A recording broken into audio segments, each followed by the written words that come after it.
Wenn wir nur einen gewohnt sind, kann es schwer sein, sich einem zweiten Partner gegenüber zu öffnen. Partner? Habt erst mal bloß euer Vergnügen im Sinn. When we are used to one partner, it can be very difficult to open ourselves up to two. Partner? My advice: focus on your own pleasure.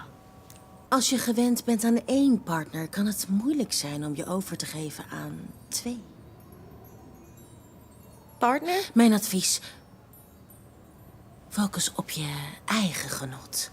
一人を相手にすることに慣れてると、二人に心を開くのは難しいわ。相手？とにかく自分の快感に集中するのよ。